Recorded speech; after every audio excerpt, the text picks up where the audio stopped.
Welcome to this week's episode of Talk of the Town. My name is Philip Swicegood, and I am back with my good friend Dr. Kenneth Harper, actually coming to you live from Perry, Georgia this week. Now, before we begin, I want to give a warm welcome to all of our brand new viewers on WMGT. You can catch Talk of the Town right here every Saturday morning at 8:30, only on NBC. Now, it may be 100 degrees outside. It might be really hot with a ton of humidity, but the Georgia National Fair is just around the corner. This week we're sitting here with Erin Flournoy from the Georgia National Fair and Agricenter to talk about what we can expect from the fair this year. After all, last year with COVID happening, we were not able to have a fair, so we're really excited to hear about what all we can expect this year. Erin, thanks so much for joining us. Thank you so much for having me today. So, Erin, I was a little bit disappointed walking in here because there wasn't a funnel cake sitting here. I had my hopes up really high for that, but it's okay. I'm going to let it slide this time. Well, thank you. So what all can people expect from the fair this year, especially since there wasn't one last year? So this year the fair is 11 days. It's October 7th to 17th.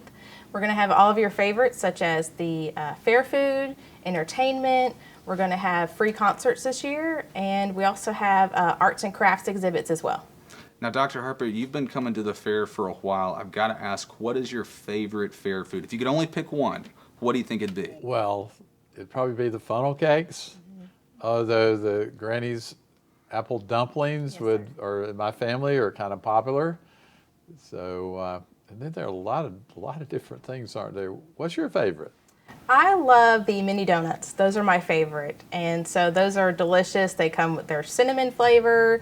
They have apples on top of them, so that's a great alternative to also Granny's apple dumplings. They have whipped cream, but those are delicious. We also have steak tips. Those are really good. The Greek gyros are delicious, and like you said, the funnel cakes, and also fried Oreos. Those are great. If you put the apples on top of the donuts, it's basically a health food. Absolutely. I mean, it's basically good for you. That's what I always say. I think the day you come to the fair, or if you come multiple days, those are it's free days is what we call it. You can kind of eat whatever you want, right? Mm-hmm. Right. And he's Calories a doctor, don't count. so I mean, we can take his word for it. Right. The calories don't count during the fair. That's right. Actually today they asked me, why are y'all dressed up? Where are you going? I said, we're going down to Perry to talk about the fair that's coming up. And they were wanting to talk about the entertainment because that's a big attraction for a lot of the people to come. I mean, they're going to eat some food, they're going to ride some rides, but they want to know who the entertainment is. So who are the featured entertainers this year? Right, so we have 11 free concerts, and these are free with your paid gate admission. So these do not cost anything extra whatsoever. Are those concerts outside, on the outside stage? Yes, sir. Okay. So all our concerts are outside. We have 11 free concerts during the fair this year with entertainment acts such as 98 Degrees, the Commodores, Gary Puckett and Union Gap, and Clay Walker, and many more. So you don't have to have an extra ticket to see those? Right, you do not. Seating is first come, first serve, so you have to get here early to make sure you can see all your favorites. So what time's the concerts? All of them start at 7:30 p.m. Do you bring your own chair? We will have chairs set up and bleachers, so you don't have to bring your own seating. Okay. Usually people start about 6 o'clock, but there is a lot of food and entertainment over there, so you can head on over there, enjoy some of the entertainment, and then kind of mosey on over there about 7 o'clock or so to get your seat. Good. Now, somebody just asked me about 98 Degrees. I mean, that was ask them about that, because they said, I've got to be there for that. Yes. And so we just need to tell them to come that night and come early. Yes, come early. There will be a lot of people here for that concert, I am sure. And that is from my era, so I am very excited to see them. Sometimes you have other acts. There may not be the feature acts that are coming in. Are there particular ones you want to share with us that people usually want to see, or new acts that are coming that may not have been here before? Yes, so we do have some new acts here this year. We have the Birdman of Las Vegas. He is a new act for us, and we're so excited to have him. He will have eagles, parrots, and condors, and some other birds as well, too. It's an educational show, so we're very excited to have him. We also have Randy Cabral. He will be on the All-American stage. He is a juggling act along with comedy, so that should be a lot of fun for the entire family. We also have another display called the Starbuck Learning Farm, and this is a garden that we have planted along with Flint River Fresh out of Albany, Georgia. We have fruit trees such as peaches, and we have blackberries, blueberries, and figs. And we also have garden boxes planted with Georgia-grown vegetables. And that will be a great learning opportunity for children in the area and even families to see where their food comes from. Once the crop is harvested, that food will go directly to food pantries in our local area. Neat. Awesome. That's great. That's a great ministry to people that really have needs right now. Yeah, I think it's going to be a great display this year. So now, usually I'll come in there, a lot of people are getting blue ribbons for their animals. Or who brings their animals for show? And is that FHA students, 4-H or students that come and compete in those kind of shows? Right, so that'll be the 4-H and FFA students that come in for the fair. Right. They'll bring their livestock projects, such as cows, pigs, lambs, and goats, and they will show those off here at the fairgrounds, and they compete with students from all over the state of Georgia and even in the southeast. Okay, cool. That's neat. So a few minutes ago, you mentioned something about the family and being family oriented, and that's Vein Specialist in a nutshell. Or in a nutshell, it's just a very family oriented organization. And I was just thinking about families that would be coming to the fair. Is there a certain night that you would recommend if you have a family with several kids? Is there an armband night? How exactly would that work, and what would you recommend? Right, so our admission for the fair this year is $15, and seniors 60 and up are $10 every day, and children 10 and under are free every day. So as long as they come with an adult, they are free to get in. So that is great for any family with young children, so that is a plus. So we also have special discount days. So that would be October 7th is Sneak a Peek. That day we open at 3 o'clock, so admission is discounted. It's $10 for everybody. We also have Monday, October 11th. That is Patriotic Day, and that is military get in for free with their ID. It's active, veteran, and retired military. With their ID and their immediate families get in for free. And we're also celebrating Robins Air Force Base 80th birthday. So that will be a huge hit this year. We're very excited about that. And October 12th and 13th, we're also offering $10 admission those 2 days for everybody. October 14th is College Day. So college students from around the state of Georgia with their college ID receive $5 off admission. That's a big deal to a college student. Yes. Let me tell you, that's not a small thing. So can you buy a wristband that for the rides? Is that something that you get in, or you pay per ride, or how does that work? Right. We do have Armband Ride days. So those are days where we offer armbands for $25 each, and you can ride the rides as many times as you would like, as many times as your heart desires, and we have all those days listed along with our special admission days on our website, GeorgiaNationalFair.com. Yeah, there's a lot of information you're giving us, so that's great. Yes. Repeat that again so people know where to go to get all the details that Right. they want to find out about. So it's GeorgiaNationalFair.com. We have all this information listed. All of our entertainment is listed along with the times that they'll be here. And we also have our social media pages on Facebook and Instagram that you can follow us as well too. Cool. That's fantastic. So a few minutes ago, you were talking about some of the animals that will be here. I'm just curious, what do you think is the most exotic animal that will be at the fair this year? Well, we do have a lot of animal displays here as well too that are educational and entertainment for the kids and the family. I think one of them is going to be the Southeastern Reptile Rescue. He has venomous and non-venomous snakes. He also has iguanas and turtles and other reptiles. So that was going to be a great one. He also has educational shows throughout the fair. We also have the Eudora Farms Petting Zoo. They have camels, giraffes, lemurs, zebras, and a lot of those animals you can feed, but they also have educational shows throughout the fair as well too. That's great. So I know you said that this is the 30th year for the fair. Is it the 31st? This will be our 32nd fair. 32nd fair, Yes. Okay. So I just turned 30, so I've been alive almost as long as the fair has been, even though I've got way more gray hair than that. But that's aside from the point. I remember coming to the fair when I was just a couple years old, and there was this bull. And this bull, the like horns coming out of this thing are just out to here. And I was petrified of this thing. But I've been coming to the fair for years and absolutely love it. It's so much fun. Love seeing the animals and love the funnel cakes. Let's see. So what roughly do you think is the actual yearly attendance of the fair? Where roughly does that fall?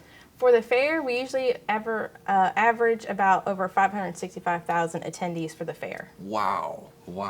And so to put that in perspective, we just looked this up beforehand. The city of Perry has a little over 17,000 people that actually live here. So it's what, almost 30 times the size. That's crazy. Over 500,000 people. That's a lot of people. I know you'll probably keep data on where people are coming from. What's the geographic region that draws to the fair? We have a lot of our people come from the southeast, so Florida, Tennessee, South Carolina, North Carolina, Alabama. We've even had some people come up from the north and travel down just here for the fair and plan their vacations around the fair.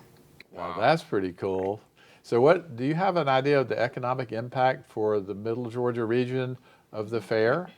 Right, so the fairgrounds as a whole, we attract over 1 million visitors a year with all our events, and we have over an $80 million impact on the state of Georgia. Oh my goodness. That's pretty cool. So you have something here almost every week, don't you?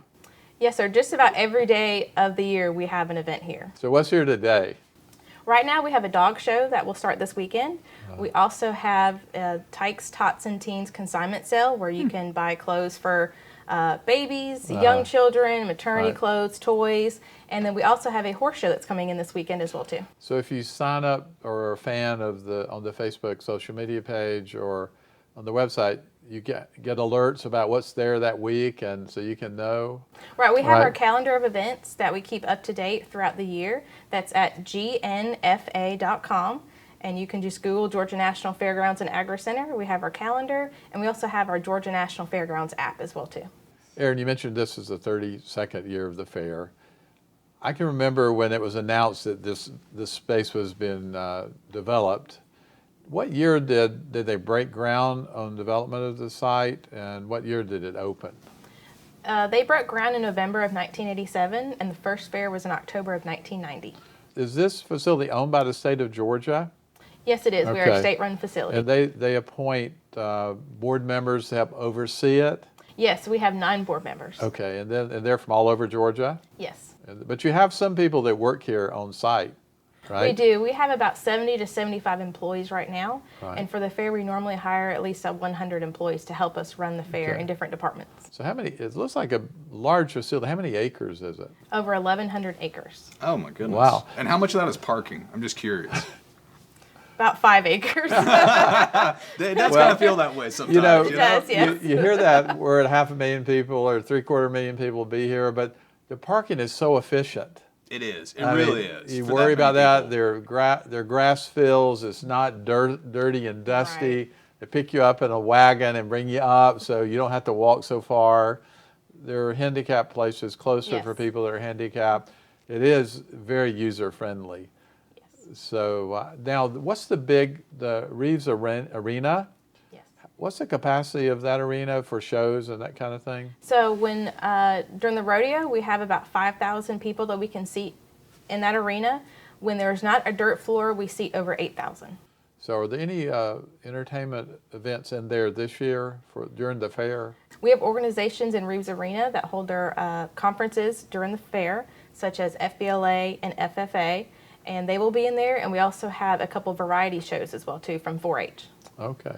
And is that open to other people, or is that just for the young The folks that variety are here? shows are open to the public, but the other conferences are reserved just for the students that come here for those conferences. Good.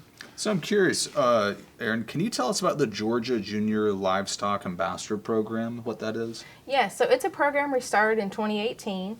We have 10 students that are interviewed and that are from around the state of Georgia, and these are students that are in FFA and 4-H livestock programs. And they come here to the fairgrounds, they help us out throughout the year with our commercial and equine events. They kind of get a behind the scenes of the fairgrounds, and they get to meet board members and sponsors and just kind of see the other part of the fairgrounds that they don't normally see throughout the year. And while they're at school, at their FFA events, or at other livestock shows, they can help promote the fairgrounds and this facility and what we do. Okay. Hey, looking to the future, what's next for the fairgrounds? Is there anything you'd like to share about developments or things that are coming down the road for the fairground? Right, so we do have some events that are coming up after the fair. We have the Georgia National Antique Agriculture Show. This will be November 11th through the 13th. This is our 3rd year. And we will have antique tractors from all over the state of Georgia. We'll have antique farm equipment and demonstrations. So we encourage everyone to come out here during those 3 days. And then in the next few years, we will have a new hotel here on site. Oh. and it will be connected to the Miller Murphy Howard building, and that just enables us to have conferences and people can stay here on site and go directly to the Miller Murphy Howard building for their meetings. Great. So can you buy like a year's pass to come to the center here, or? We don't have the passes per se. A lot of our events are free to the public. There will be events that do have ticketing, and all the information will be on our website. But I would say a lot of our events are free. So that's great for a family looking for something to do with the kids. Most of it's, like we say, family friendly and very interesting things, educational, and it's a great asset to the whole Middle Georgia region and beyond. What, if you had to pick one thing, what do you think is your just favorite thing about the fair? Like, what is it that you look forward to every year?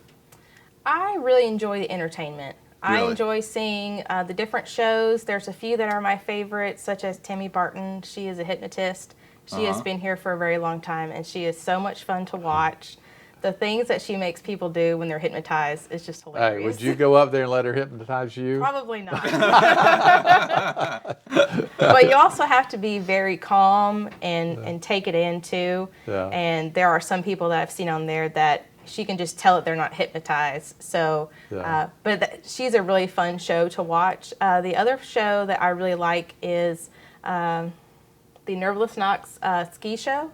That one is a great one. They take over the lake and they have a patriotic show throughout the day and even at nighttime. And they have they do balancing acts, they do acrobatic work, they have the guy that's up in the air on the water thing. I'm not sure what it's called, but that one's a really fun one to watch. And everybody, you can see when it starts, just gathers around the lake to watch it. But it's always amazed me how they're able to do that in such a small pond. I mean, this isn't a lake that we're able to get up on and, you know, have some room to be able to build the pyramid or whatever. I mean, in the small pond that's literally right over here, they're able to do that. That's just incredible to me. Right, they're a great group to have here. Right. So, you know, as a physician, a lot of our patients are interested in safety. What would you say to folks who are coming out to the fair? The safety measures y'all are taking as far as COVID and other issues.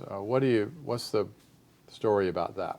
Well, we do have hand sanitizing stations located throughout the fairgrounds, and we do have them located in the barn areas and also at the food vendors. And we do encourage everyone to wash their hands and to sanitize their hands, especially after they've been in the barns and touching animals. And we have a wonderful staff here on site that is here to make sure that our bathrooms are clean and our facility is sanitized and clean. Do y'all have a medical team on staff here for any kind of emergencies? We partner with the local EMS here and local police and fire departments, and we do have them on site during the fair. Cool. So, Dr. Harper, if someone is walking around the fairgrounds and if they start experiencing some pain in their legs, is that something they should be concerned about? Well, first, you know, exercise or walking is one of the things we encourage. So typically, if you're having vein problems, exercise would be good for you. If they're having unexpected pain that's different, then they may need to seek some medical attention. But if they can sit down and prop their legs up and it feels better, then they just need a little rest. Because I don't know, do you keep track of your steps? How many steps do you take during the fair? Probably over 20,000 a day. So that's a lot of walking. So you come to the fair, and sometimes you're walking more than you normally used to, but just pace yourself, you know, get a little exercise in before the fair, start walking and exercise a little bit. If you know you have issues with your veins, you might want to wear some support socks when you come out. That can help. But if you have unexplained pain that's acute in nature, you know, you might need to seek medical attention for that.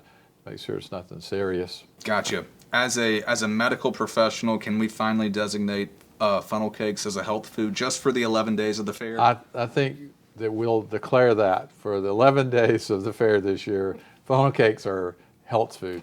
Finally. I agree. Yes, finally. We've been waiting for this. That's and we're excited about the fair being back this year. And, you know, why just 500,000? Why don't we get 750,000 people this year? You know, there are a lot of people who haven't gone to the fair. You know you want to come. You want to make sure you're out this year. And so come once or twice or more and enjoy a fun time with your family and friends. Yeah, we're excited to welcome everyone back to the fair this year, and we're looking forward to a great year. Right. And so where can people learn more about the fair this year? At georgianationalfair.com and also our social media pages on Instagram and Facebook.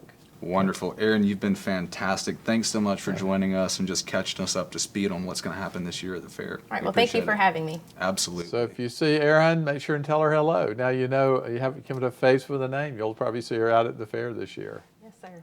Personally, I can't wait for the funnel cakes and the little bit of chocolate on top. It's going to be great. I'm really looking forward to it. Thanks again so much. And thank you for tuning in this week. And stay tuned for where myself and Dr. Harper might show up next. You never know where that might be. Man, so Dr. Harper, we just had a great conversation with Erin down at the Georgia National Fairgrounds in Perry, Georgia, about the fair that's coming up. It's only a couple weeks away. It's going to be here before we know it, and I cannot wait. I mean, all the food that we talked about just sounds amazing. What was your favorite part of the interview?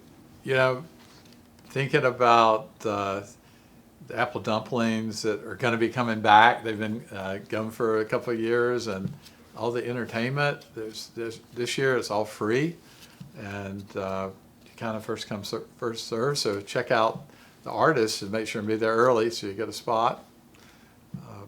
How about you? What did you think? Well, I'll tell you, we just had so many big names that are going to be there at the fair this year. 98 Degrees and a lot of other country bands as well. I mean, it was really an impressive list that's going to be there. So I'm looking forward to it. You know, I always enjoy the family time at the fair, you know, getting to hang out with friends and family and doing stuff like that. But, you know, Dr. Harper, we've been doing this now for about 12 months. We've been doing it almost a full year now. We've had some fantastic interviews. I mean, we've had, you know, Lester Miller come on. We've had, I mean, all kinds of nonprofits. We've had a lot of great people come on and really talk about some of the exciting things that are happening in downtown Macon, Georgia. I'm curious, what are some of your favorites so far? Well, you know, a fun one was, or a couple were when we did the Macon Rocks with Brian over at the rock climbing venue, and some of our staff actually tried it out. I thought that was pretty cool. And then the other one that was really funny was, and enjoyed, was the Macon Bacon. Yes, when Kevin Bacon was there, and he got a double off of me, you know, when I pitched, but that's okay. Yeah, but that was fun, and then he kind of photobombed our interview. He did right? at the end there. That's right. That was pretty That's right. cool. That was. How about you? I think there's a great shot of him walking right behind you when you're giving this really serious answer. You know, Right. but it was great. You know, I really enjoyed the interview with Mayor Lester Miller. You know, he has done such an incredible job, and really hearing about his priorities coming into office, that was just fascinating to me, and I really enjoyed that conversation. Right. You know, we also talked with the Otis Redding Foundation, and you know, Macon has such a rich music heritage that, you know, a lot of times people don't talk about it, but it was incredible sitting there with Otis Redding's grandson, I believe, listening to stories of him tell about Otis Redding and about, you know, a lot of the climate and the culture at the time. It was just fascinating to me. I thoroughly enjoyed that. Right, and thinking, changing focus a little bit. Newtown Macon, the interview with them, with Emily, was powerful to learn all the things that are happening downtown, the positive things that are happening, and of course the Christmas light extravaganza, which I think maybe was our first one. I think it was, right? yeah. With Brian Nichols, who's the Santa Claus of Christmas lights downtown from Taste and See. That's right. You know, so we've had a lot of opportunities to get to know people from Macon that are having a positive impact. We even did one with Mark Ballard, who's everybody's artist, and Mark is a beloved native of Macon, a gifted artist, and that was a good opportunity to be in. We were in his home. We were in his home. I think I learned more from Mark Ballard in that 1 hour than I did my entire art class in college. Right. I mean, it was just, he is just such a smart guy and was able to tell us so much. That was so much fun. Let me ask you this though, you know, you guys here at Vein Specialists of the South, this is a vein clinic. Why is it important for you to be plugged into the community and do a show like this? Okay, that's a great question, Phillips.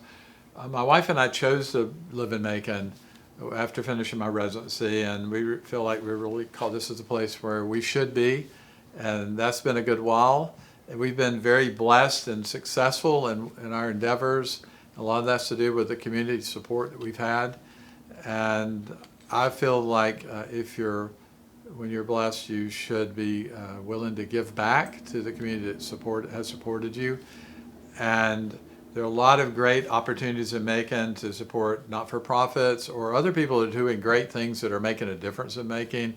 And we're looking to, this is an opportunity to share those things with other folks. Not so much about us, but to give back and to see it impact the whole community and the region. And to me, what's so cool now is that our brand new friends on WMGT, which is the local NBC affiliate, are going to be able to watch this. And so every week we're going to be right here with you at 8:30 on Saturday mornings, bringing you a powerful story about Middle Georgia and someone that is trying to make a difference here and someone that's doing something really cool. And so we are so excited to share that story with you every week. Join us right here at 8:30 on Saturday mornings here on NBC. Also, you can check out previous episodes on Facebook and YouTube to be able to see the other conversations that Dr. Harper and I have had. So from Dr. Harper and I, thank you so much for joining us. We hope to see you soon. Thank you.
I'm a respiratory therapist, 33-year-old mother of two, with one of my children having medical needs.